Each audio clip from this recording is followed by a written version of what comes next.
and welcome back to this channel पढ़ाकू लोग। My name is CS Payal Popli and आज इस video में हम बात करने वाले हैं कुछ ऐसे लीगल मैग्जिम्स के बारे में जो कि सीए फाउंडेशन के business law as well as CLAT जैसे लॉ एग्जाम में इस्तेमाल किए जा सकते हैं। Let's start. फर्स्ट हमारा जो लीगल मैग्जिम है वो है स्टेरे डिसाइसिस। सिंपल लैंग्वेज में बोलूं तो इसका मतलब होता है to stand by things decided. मतलब अगर आपने कोई चीज एक बार डिसाइड कर ली है तो उससे स्टिक रहिए, बार बार अपना डिसीजन चेंज मत करिए। फॉर एग्जाम्पल 2020 में आपके दोस्तों ने आपसे पूछा गोवा चलेंगे, आपने बोला नहीं चलेंगे। 2021 में फिर से उन्होंने पूछा गोवा चलेंगे, आपने बोला नहीं चलेंगे। 2022 में फिर उन्होंने आपसे पूछा गोवा चलेंगे, आपने बोला नहीं चलेंगे भैया। यहां क्या हो रहा है? यहां हर साल आप अपना डिसीजन सेम रख रहे हैं, बार बार अपना डिसीजन चेंज नहीं कर रहे हैं। भाई अब ये चीज इंडियन लॉ पे कैसे एप्लीकेबल है?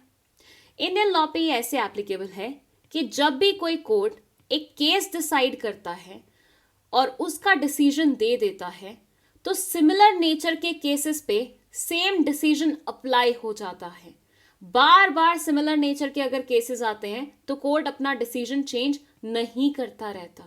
एक बार अगर कोर्ट कोई फैसला दे देता है तो हर सिमिलर नेचर के केस पे वो वाला फैसला एप्लीकेबल हो जाएगा।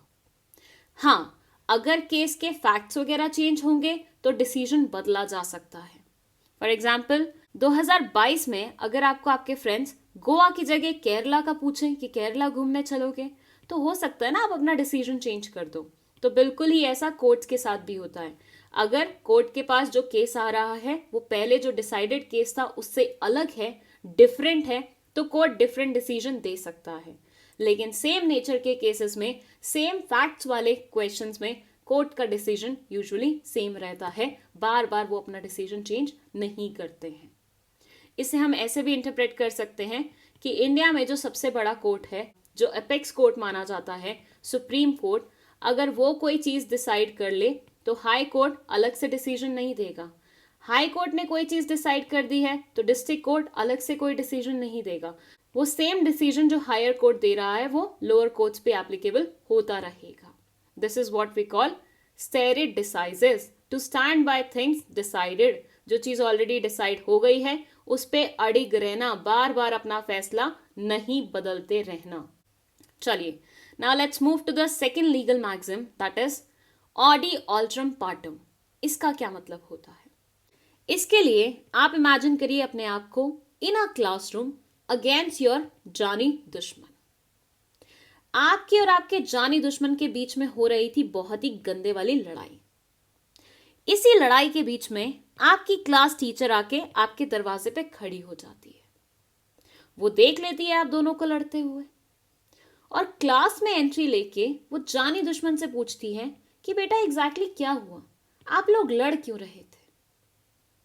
जानी दुश्मन ने अपने एंड की पूरी स्टोरी सुना दी कि ऐसा ऐसा बोला आपने, ऐसा ऐसा किया आपने, जिसकी वजह से वो लड़ाई कर रहा था आपसे। आपकी टीचर ने उसकी बात खत्म होते ही ये फैसला सुना दिया कि पूरी की पूरी गलती आपकी है। मतलब जानी दुश्मन इस पूरी लड़ाई में बिल्कुल इनोसेंट था, सारी की सारी मिस्टेक आपकी है, ऐसा टीचर ने फैसला सुना दिया और साथ ही साथ लगे हाथ आपको पनिशमेंट भी दी थी। अब आप मुझे एक बात बताइए, कैसा फील होगा आपको? यहां पे ऐसा फील होगा ना कि आपके साथ जस्टिस नहीं हुआ। क्यों फील होना चाहिए ऐसा आपको? क्योंकि भैया आपके एंड की बात तो सुनी ही नहीं गई। आपका क्या पर्सपेक्टिव था वो तो पूछा ही नहीं गया। बिना ये सब पूछे सिर्फ एक ही पार्टी की बात सुन के फैसला सुना दिया गया। ये तो गलत बात है ना। बस यही बोलता है ये लीगल मैक्सिम ऑडी ऑल्ट्रम पार्टम। ये बोलता है कि जब भी दो लोगों में किसी भी नेचर का डिस्प्यूट अराइज होता है और उसको रिजॉल्व करने की ड्यूटी किसी को दी जाती है तो उस इंसान को या उस कोर्ट को दोनों ही पार्टीज की बात सुननी चाहिए। दोनों पार्टीज की बात सुनने के बाद उसे फैसला देना चाहिए कि किसकी गलती है, किसकी गलती नहीं है। एक की बात सुन के दूसरे को बोलने का मौका ना देके वो जस्टिस नहीं कर पाएंगे। इसलिए दोनों पार्टीज को, मतलब हर एक पार्टी को जो भी इन्वॉल्व है केस में, उसे बोलने का मौका मिलना चाहिए। हर पार्टी को सुनना चाहिए बिफोर पासिंग द जजमेंट। ठीक है, आई बात समझ में? चलिए, now let's move to the third legal maxim, जो कि है नीमो जुडेक्स इन कॉजा सुआ। इसका क्या मतलब होता है? इमेजिन करिए आपकी पायल मैम बन गई हैं जज।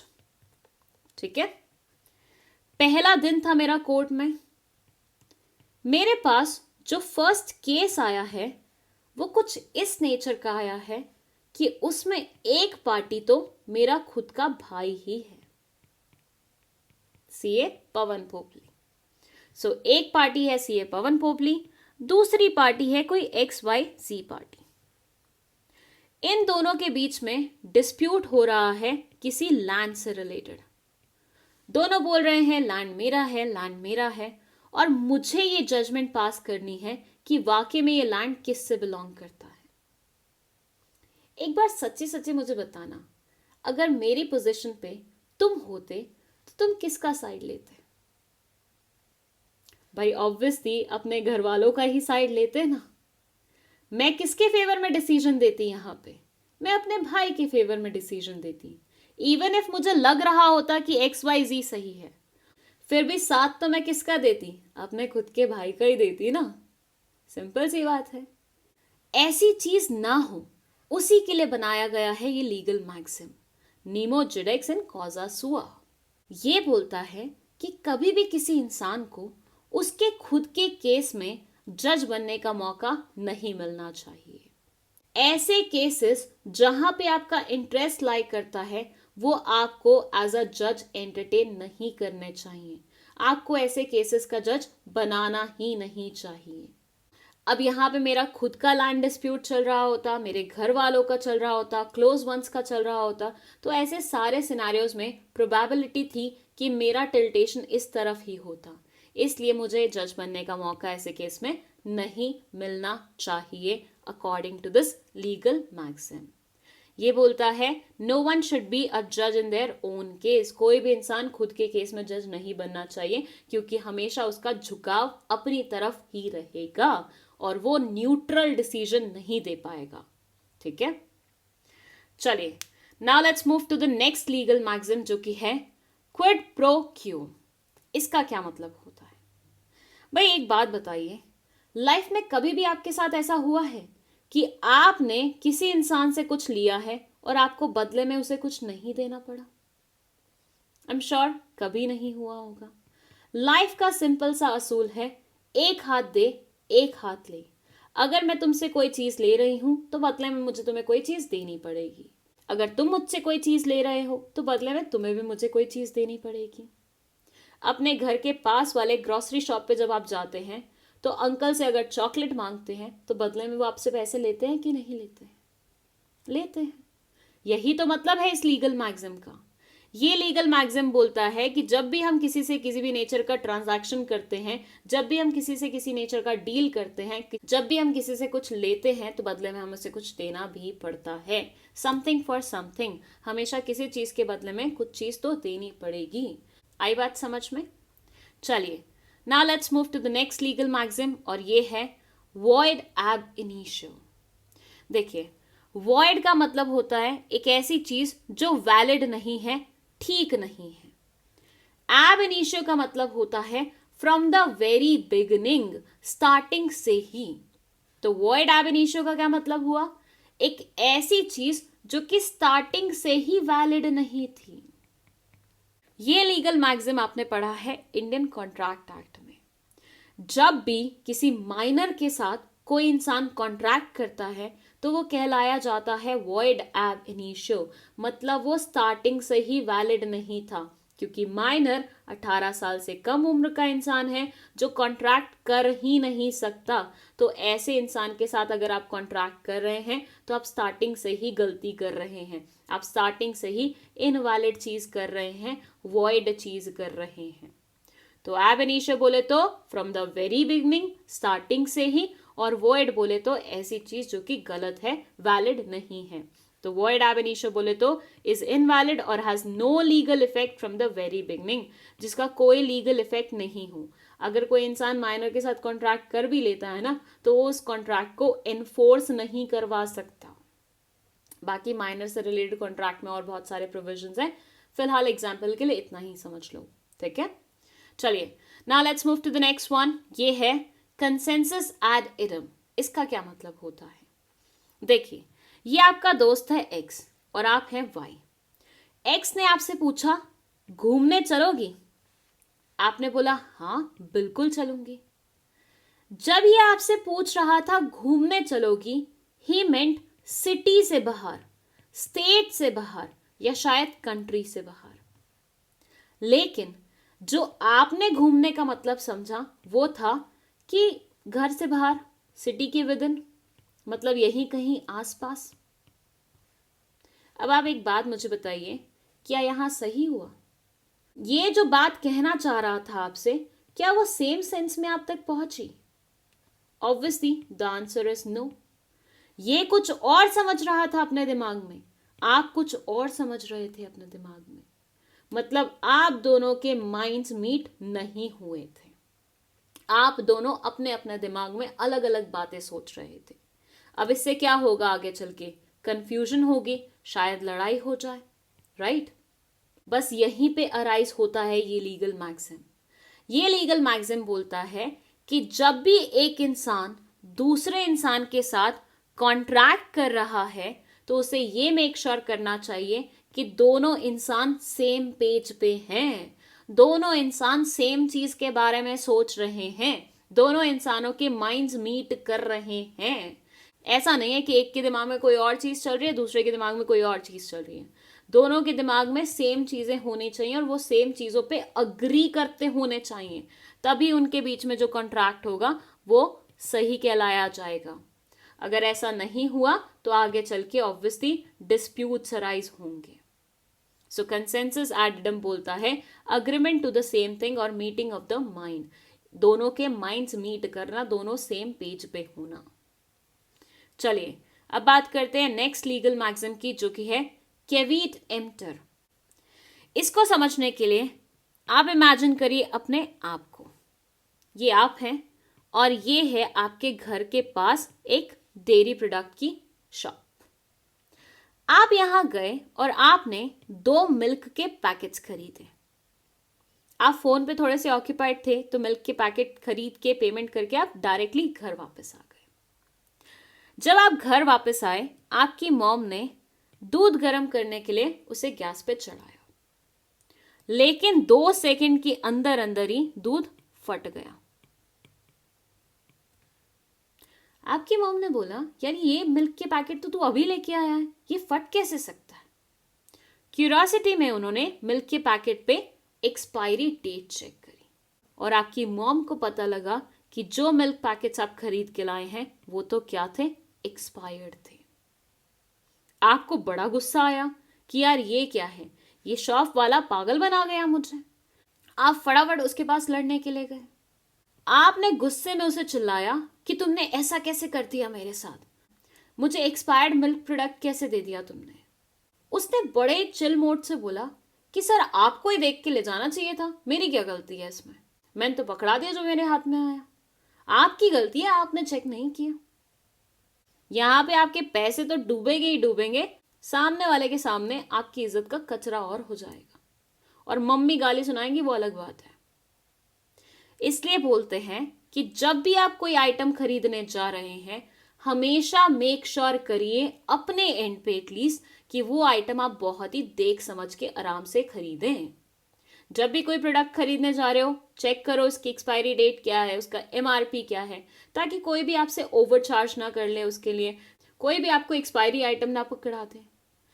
इन्हीं सब चीजों के लिए लीगल मैक्सिम बना था, जिसको हम बोलते हैं लेट द बायर बीवेयर, कैविट एम्प्टर। अगर बीइंग अ बायर आप कोई आइटम खरीद रहे हैं, मेक श्योर करिए आप अपनी तरफ से पूरी की पूरी ड्यू डिलिजेंस लगा रहे हैं उसमें। आई बात समझ में? सो कभी भी कोई भी माल खरीदने जाओगे, मेक श्योर करना अपनी तरफ से पूरी जांच पड़ताल तुम करके ही आओ। इसी बात पे चलते हैं हमारे नेक्स्ट लीगल मैक्सिम पे, जो कि है प्राइमा फेसी। प्राइमा फेसी का मतलब होता है एट द फर्स्ट साइट और based on the first impression. क्या मतलब हुआ मैम इसका? ऊपर से चला गया ये तो एक सिनेरियो इमेजिन करो कि ये तुम्हारा दोस्त है और तुम इसके घर पे आए हो ग्रुप स्टडी करने के लिए, लेकिन आके सबसे पहले साइट जो तुमने देखी वो ये थी कि उसके फ्लोर पे कोई ब्लड से लहूलुहान हुआ पड़ा हुआ है और आपके दोस्त के हाथ में नाइफ है। सच्ची सच्ची बताना, पहला थॉट तुम्हारे दिमाग में जो आएगा वो क्या होगा? ऑब्वियसली यही होगा ना कि अरे आपके दोस्त ने क्या कर दिया, किसी का मर्डर कर दिया। क्या आप वहां पे एक सेकंड के लिए भी ये सोचोगे फर्स्ट इंस्टेंस में कि शायद हो सकता है किसी और ने इसका मर्डर किया और इसने नाइफ उठा लिया या कुछ भी ऐसा? ऑब्वियसली नहीं। पहले इंप्रेशन से आपको क्या लगेगा कि आपके दोस्त ने ही मर्डर किया है। यही मतलब होता है इस लीगल मैक्सिम का।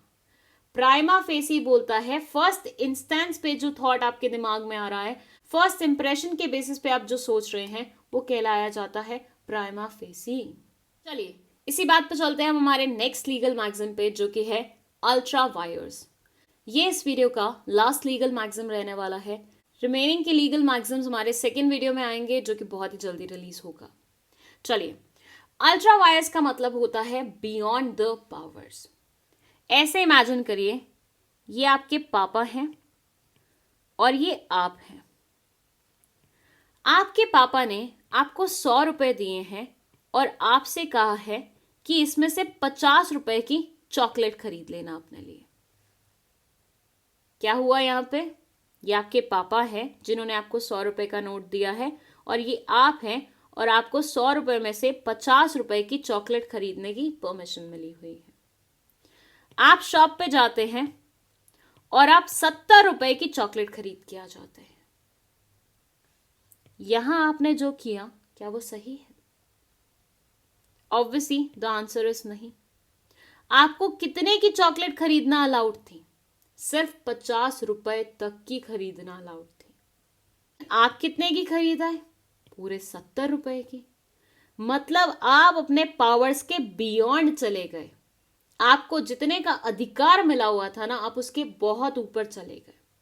तो ऐसे में बोला जाएगा कि आपने क्या किया है? अल्ट्रा वायर्स एक्ट किया है, अपने पावर्स के बियॉन्ड जाके एक्ट किया है। भाई अब इसका नतीजा क्या निकलेगा? 2 चपेट पड़ेंगे पापा से, और क्या, राइट? बस ऐसा ही कुछ होता है कंपनी के सिनेरियो में भी। कंपनी जब भी अपने पावर्स के बियॉन्ड जाती है तो उसके द्वारा किए गए एक्ट वॉइड कहलाए जाते हैं। उन एक्ट्स के लिए ना ही ये खुद जिम्मेदार होती है, ना ही ये किसी और को जिम्मेदार ठहरा सकती है। और ज्यादा डिटेल में समझना चाहते हैं इस कॉन्सेप्ट को तो यहाँ पे एक वीडियो प्लेस करूंगी, डॉक्ट्रिन ऑफ अल्ट्रा वायर्स, वो देख लेना, ठीक है?